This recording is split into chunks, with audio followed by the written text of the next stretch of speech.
जय हिंद। देखिए, हम लोग समझते हैं कि भारत पनडुब्बियों के टेक्नोलॉजी के मामले में इतना कैसे पिछड़ गया कि हमें चाइना की बराबरी करने में आगे 50 साल लग जाएंगे। और हमारे नौसेना के अधिकारियों ने जो एयरक्राफ्ट कैरियर पे भरोसा दिखाया था, तो हमें एयरक्राफ्ट कैरियर के मामले में तो ठीक है, बट पनडुब्बी के मामले में इतने कैसे पिछड़ गए। देखिए, पनडुब्बी को हम साइलेंट किलर कहते हैं। ये पानी के अंदर रहती है, जिस वजह से ये ऑलरेडी स्टिल्ट हो जाती है। कोई रडार सैटेलाइट इसको पानी के अंदर नहीं पकड़ पाता है। बालाकोट सर्जिकल स्ट्राइक के समय हम लोग पाकिस्तान की पनडुब्बी को ट्रेस कर रहे थे, जो 21 दिन बाद ट्रैक हुई थी। सोचिए, 21 दिन लग गया था हमें पाकिस्तान की पनडुब्बी। 21 दिन में कोई हथियार, कोई पनडुब्बी कितना तबाही मचा सकता है, आप आइडिया लगाइए। तो इन पनडुब्बियों के बारे में हम लोग समझते हैं, ये पानी के अंदर चलती है। इसे चलाने के लिए इसके प्रोपेलर को घुमाना पड़ता है। अब इन प्रोपेलर को घुमाने के लिए सिंपल सा है, इसके अंदर एक ठो इंजन सेट करते हैं, इंजन इसको नचा देगा। तो हम लोग एक इंजन लगा देते हैं, लेकिन जब इस पनडुब्बी को पानी के अंदर ले जाते हैं तो इंजन काम ही नहीं करेगा, क्योंकि इंजन को धुआं निकलने के लिए भी चाहिए और इसको एयर भी चाहिए, क्योंकि बिना ऑक्सीजन के तो फ्यूल जलेगा नहीं यहाँ पर। तो पनडुब्बी को अंदर कैसे लेके जाया जाए, यहाँ पर अंदर तो काम ही नहीं करेगा।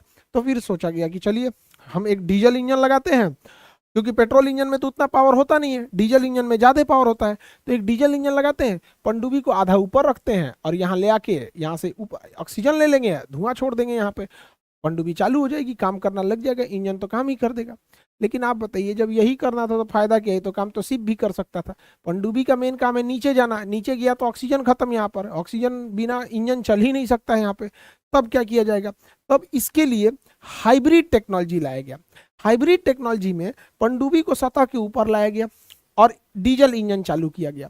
डीजल इंजन चालू करके इसके अंदर बिजली बनाया गया, उस बिजली से बैटरी को चार्ज किया गया। तो बैटरी चार्ज हो गई।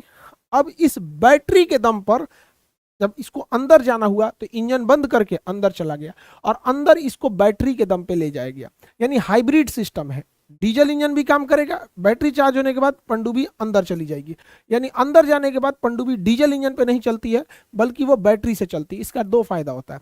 एक तो भैया अंदर में डीजल इंजन चल ही नहीं पाएगा, दूसरा ये होता है कि बैटरी से चलने पर बहुत साइलेंटली चलती है। इसलिए इस पनडुब्बी को चलाने के लिए हमें एक डीजल इंजन चाहिए और बहुत ज्यादा मात्रा में बैटरी चाहिए। इसीलिए हम इन पनडुब्बियों को डीजल इलेक्ट्रिक बैटरी कहते हैं, ये पनडुब्बी कहते हैं, क्योंकि इसमें डीजल भी चाहिए और इलेक्ट्रिक भी चाहिए। तो डीजल इलेक्ट्रिक बैटरी कहते हैं। बाहर आके डीजल इंजन चालू किया, बैटरी चार्ज करके अंदर चला गया। इसकी बैटरी इसे 2 दिन तक चला सकती है। तो 2 दिन तक ये आराम से चल सकता है, लेकिन हर 2 दिन के बाद इसे ऊपर आना पड़ेगा कुछ घंटों के लिए, 4-5 घंटे के लिए आएगा और उसी में ये अपना डीजल इंजन चालू करेगा। ऊपर आएगा, डीजल इंजन चालू करेगा, बैटरी फुल चार्ज हो जाएगी, फिर ये अंदर डीजल इंजन बंद करेगा और अंदर चला जाता है यहाँ पे। इसीलिए इसे डीजल इलेक्ट्रिक पनडुब्बी कहा जाता है। लेकिन इसकी एक खराबी है, जब हर 2 दिन के बाद ये इसे बाहर आना पड़ता है चार्जिंग के लिए, तो ऊपर आता है चार्ज करने के लिए, एग्जॉस्ट करेगा ये सब, तो ये रडार के पकड़ में आ जाता है। तो रडार के पकड़ में आने के बाद ये स्टिल्थ नहीं रह जाता है। जब तक ये चार्ज करेगा, सैटेलाइट या रडार देख लेंगे सब, दुश्मन आ जाएगा। अगर दुश्मन आ गया, अब ये भागते भागते कि कुछ एरिया में घेरा जाएगा यहाँ पे, तो इसे मरने की संभावना बढ़ जाती है। तो इसे छुपाना जरूरी था। तो छुपाने के लिए ना स्नॉर्कलिंग टेक्नोलॉजी का यूज किया गया। स्नॉर्कलिंग टेक्नोलॉजी में क्या होती है, पूरी पनडुब्बी को बाहर नहीं निकाला जाता है, बल्कि एक छोटा सा पाइप बाहर निकाल देते हैं। ये छोटा सा पाइप क्या करता है, स्नॉर्कलिंग टेक्नोलॉजी के तहत बाहर निकलेगा और यहाँ से ऑक्सीजन लेगा और वो ऑक्सीजन सक करके इंजन चालू कर देगा और एग्जॉस्ट छोड़ देगा यहाँ पर। खैर, एग्जॉस्ट छोड़ना तो नॉर्मल है, अंदर भी छोड़ सकता है, बबल से बाहर आ जाएंगे, बट इसे स्नॉर्कलिंग से प्रयोग कर सकता है। लेकिन आजकल के सैटेलाइट और रडार इतना खचरा हो गया है सब कि स्नॉर्कलिंग को भी पकड़ लेता है। अब ये स्नॉर्कलिंग पकड़ा जाएगी तो ये तो स्टिल्थ रही नहीं। तो पनडुब्बी की मेन खासियत होती है कि छुप के हमला करना, हर 2 दिन पे पकड़ा जाएंगे यहाँ पे। तो स्नॉर्कलिंग भी काम नहीं कर पा रहा था, जिस वजह से इसे पकड़ना थोड़ा इजी हो जाता है यहाँ पर। इसी के लिए हमें चाहिए एक ऐसा इंजन, ऐसा इलेक्ट्रिसिटी बनाने वाला चीज जो पानी के अंदर बिना ऑक्सीजन के ही इंजन इलेक्ट्रिक बता सके यहाँ पे। तो इसकी टेक्नोलॉजी बहुत देशों के पास थी, बट भारत के पास नहीं थी यहाँ पे। लेकिन भारत ने सक्सेसफुली इसे बना लिया। इस टेक्नोलॉजी का नाम है air independent propulsion system, AIP। Air independence propulsion system एक ऐसी मशीन होती है जो पनडुब्बी के अंदर लगा दिया जाता है और ये ऑक्सीजन और हाइड्रोजन का प्रयोग करके और इसके अंदर से ये इलेक्ट्रिसिटी बना लेती है। ये पनडुब्बी में काम कर रहे लोगों के बायोफ्यूल, उनके टॉयलेट, बायो टॉयलेट का भी प्रयोग कर लेती है यहाँ पे और उससे ये इलेक्ट्रिसिटी बना लेती है।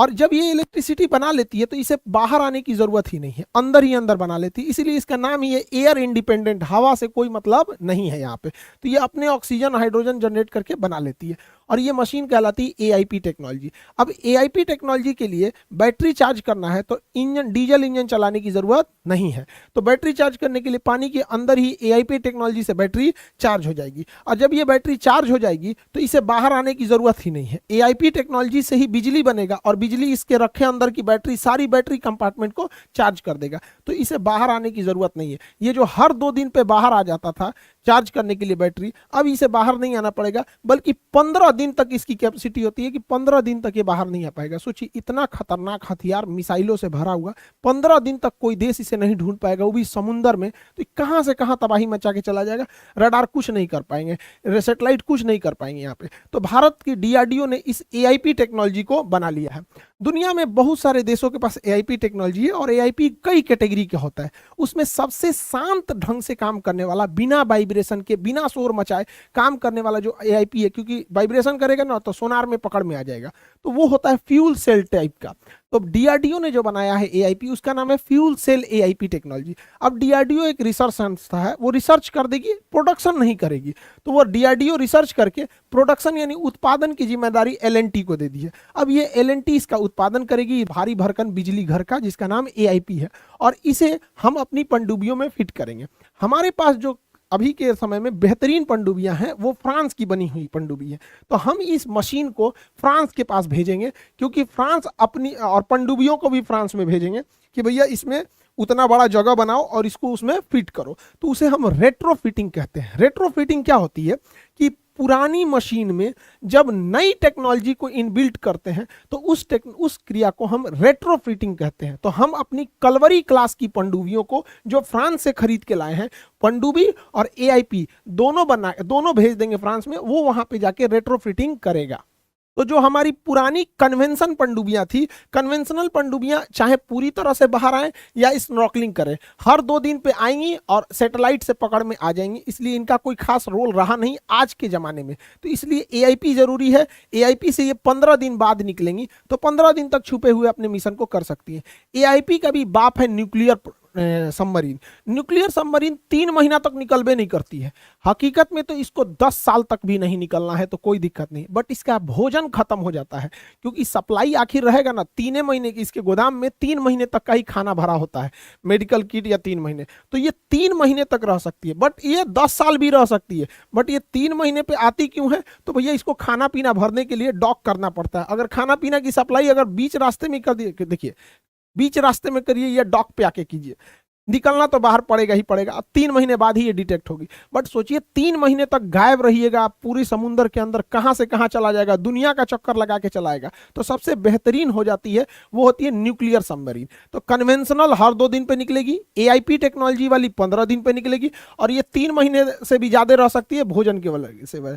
अब ये जो सबमरीन होती है न्यूक्लियर सबमरीन, ये भी 2 टाइप की होती है। न्यूक्लियर सबमरीन में कुछ सबमरीन अटैक सबमरीन होती हैं जो टॉर्पीडो मारती है, पानी के अंदर चलने वाले मिसाइल को टॉर्पीडो कहते हैं। ये टॉर्पीडो मारती है, अंदर अंदर अटैक करती है, टॉर्पीडो मार के किसी भी दुश्मन के शिप को गिरा देती है। यहाँ देखिएगा आप, ये टॉर्पीडो के आने का निशान भी है, यहाँ पे आपको दिख रहा होगा, यहाँ पे टॉर्पीडो आके इसे हिट कर दिया है, तो इसे हम अटैक सबमरीन कहते हैं। ये दुश्मन के शिप या दूसरी पनडुब्बियों को मार के गिरा देती हैं।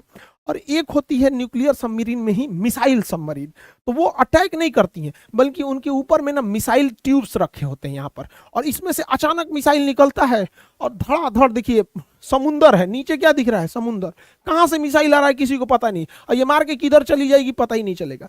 तो ये जो होता है ना, ये दूसरे देश को डराने के लिए होता है। किसी देश के आगे ले आके समुंदर के नीचे खड़ा कर दीजिए अपना न्यूक्लियर मिसाइल सबमरीन, मारेगा, परमाणु बम वगैरह मार देगा। इससे फायदा क्या होता है कि हम लोग सेकंड स्ट्राइक कर सकते हैं। जैसे हमारे देश के ऊपर अचानक 30-40 ठो परमाणु बम मार दिया कोई, पूरा देश से उड़ जाएगा, तो कौन हमला करेगा, जवाब कौन देगा? तो हमारी जो न्यूक्लियर सबमरीन है, जो मिसाइल लेके घूम रही हैं, वो मारेंगी, फिर सेकंड स्ट्राइक मारेंगी यहाँ पर, और वो पानी के नीचे से मारेंगी जो देश ने परमाणु बम मारा है। समझ में आएगी नहीं? तो ये सेकंड स्ट्राइक के काम में आता है, युद्ध के काम में नहीं आएगा, एकदम लास्ट ऑप्शन होता है। तो सबसे खतरनाक जो पनडुब्बियां होती हैं वो आपकी न्यूक्लियर सबमरीन होती है। किसी भी देश को, भारत को भी अपने सुरक्षा के लिए, नेवल सुरक्षा के लिए पनडुब्बी के 4 लेयर की जरूरत है। जो पहला लेयर है वो फर्स्ट लेयर जो होना चाहिए वो होना चाहिए कन्वेंशन सबमरीन का, जो स्नॉर्कलिंग की टेक्नोलॉजी का प्रयोग करके हर 2 दिन पे बाहर आएगी। तो ये हमें भारत के बॉर्डर एरियाज में डिप्यूट करना चाहिए। जो डीप सी में जाएगा वो एआईपी इक्विप्ड होना चाहिए ताकि 15 दिन तक बिना निकले वो काम कर सके। और दूर का जो लेयर की सिक्योरिटी होनी चाहिए वो न्यूक्लियर अटैक सबमरीन होनी चाहिए कि दुश्मन का जहाज वगैरह पनडुब्बी आए तो मार दे।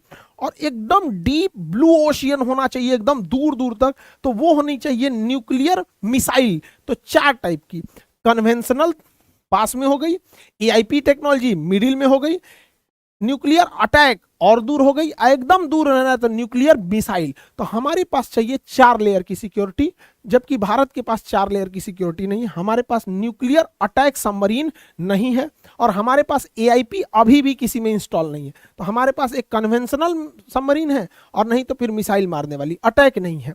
तो जबकि हमें चाहिए 4।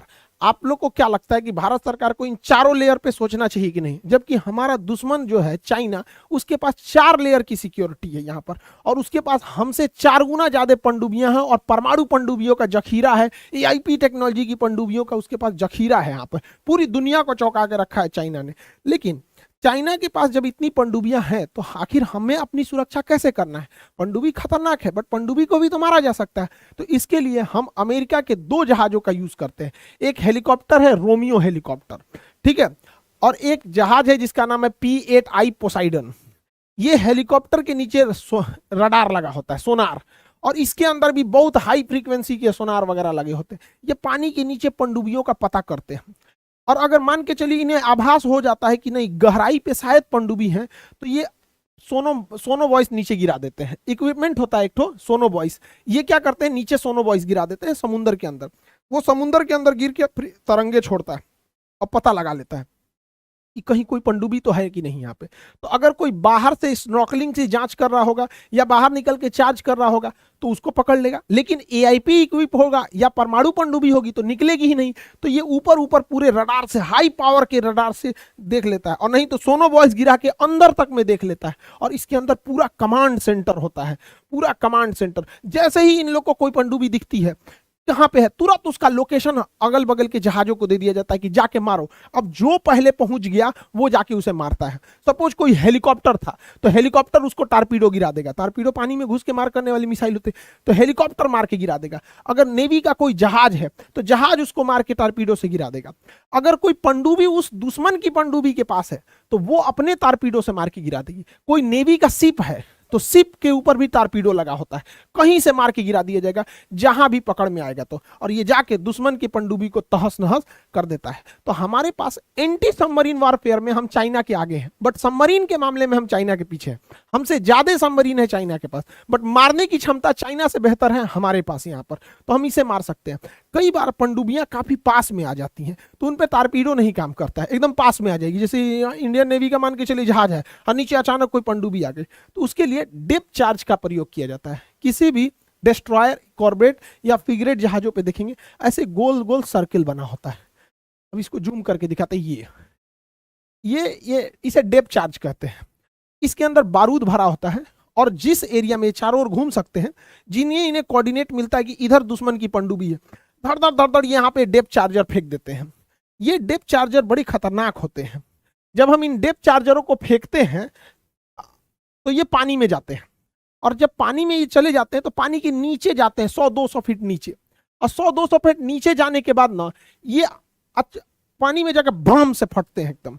और पानी में जाने के बाद इतना जोर से फटते हैं ना कि पानी के अंदर एक झटका हो जाता है। तो पानी के अंदर जब झटका लगता है ना तो पनडुब्बी इम्प्लोज कर जाती है, अंदर से पिचक जाती है, और जैसे पिचकेगी पनडुब्बी ब्लास्ट कर जाती है। जैसे कोई हवाई जहाज है, हवाई जहाज के बगल में कोई बम फोड़ दे बम से, तो उड़ते हवाई जहाज के बगल में बम फोड़ेंगे तो हवाई जहाज इसे डिसबैलेंस होगा, और इतना हाई स्पीड और इतना प्रेशर में रहता है कि वो चकनाचूर हो जाएगा वहां पे, तो वही इंप्लोजन से हो जाता है। तो डेप्थ चार्जर डायरेक्ट हिट नहीं करते हैं बल्कि अगल बगल में, इसलिए अंधाधुन 50-60 गो डेप्थ चार्जर फेंका जाता है, और जिस वजह से पनडुब्बियां इंप्लोज करके अंदर की ओर फट जाती हैं, क्योंकि अचानक झटका लगेगा तो उसका मेटल पचकेगा और समुद्र प्रेशर इतना लगाएगा कि डेप्थ चार्जर की वजह से ये पनडुब्बियां तबाह हो जाएंगी।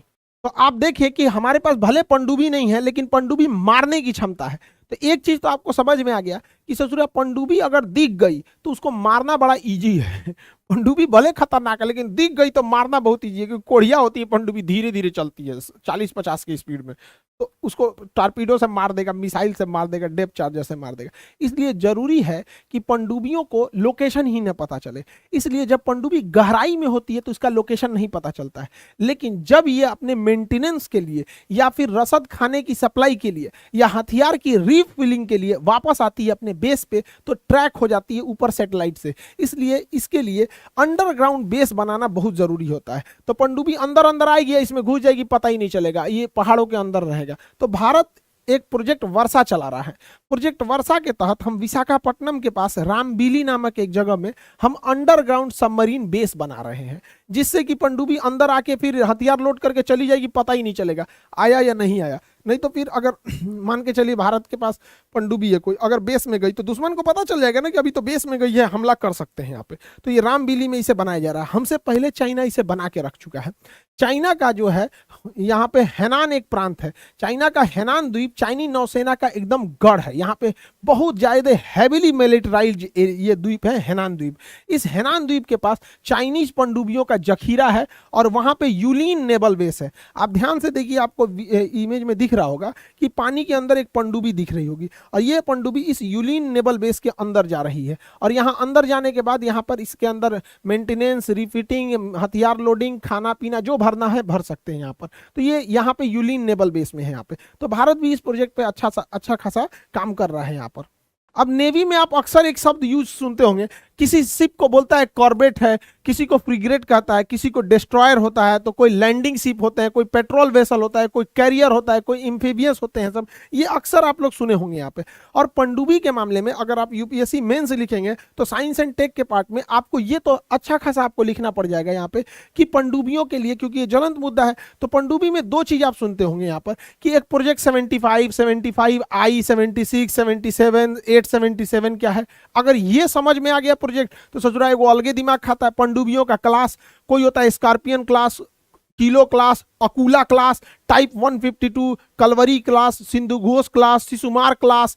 अगर क्लास खत्म हुआ तो कन्वेंशनल सबमरीन, परमाणु submarine, missile submarine, attack submarine, AIP वाला। तो एआईपी कन्वेंशनल मिसाइल तो समझा दिए, अब बच गया ये प्रोजेक्ट वाला। तो प्रोजेक्ट वाले को भी हम आपको नेक्स्ट वीडियो में हम आपको समझा देंगे। यूपीएससी वाले आप लोग के लिए टेस्ट सीरीज में टेस्ट सीरीज स्टार्ट है, क्योंकि देखिए अब आपको यूपीएससी जो भी आप 24 में एग्जाम देंगे, अब टेस्ट सीरीज का समय आ गया है। अब आप लोग टेस्ट सीरीज अच्छे से दीजिए। वहां पर जीएस, सीसेट का जितने टेस्ट सीरीज हैं वो स्टार्ट हो गए हैं। टेस्ट सीरीज पे आप लोग फोकस करते रहिएगा। और बीपीएससी 70वीं बीपीएससी जो 2024 के लिए टारगेट कर रहे हैं, वो लोग दिसंबर फर्स्ट वीक में उन लोग के लिए भी बैच स्टार्ट हो जाएंगे। और दरोगा और बीपीएससी बिहार एसएससी वाले लोग, उन लोगों के लिए 10 से 15 दिन का एक सुपर टारगेट बैच चलेगा, जिसमें प्रतिदिन आप लोग का 8 से 10 घंटा क्लास और कंप्लीटली चीजों को रिवीजन कराया जाएगा। वो स्टार्ट होगा दिसंबर के फर्स्ट वीक में। तो इससे पहले आप लोग इधर सारा पढ़ाई वढ़ाई कर लीजिए, उसके बाद हम लोग डेली आपको सुपर, जैसे कैसे मैराथन क्लास चलता था टॉनिक बैच, उस तरह से हर सब्जेक्ट का 2-3 दिन चलेगा। 10 से 15 दिन का पूरा रेगुलर क्लास चलेगा वहां पे। आई होप आप पूरे टॉपिक को समझे होंगे। मिलेंगे नेक्स्ट क्लास में। जय हिंद।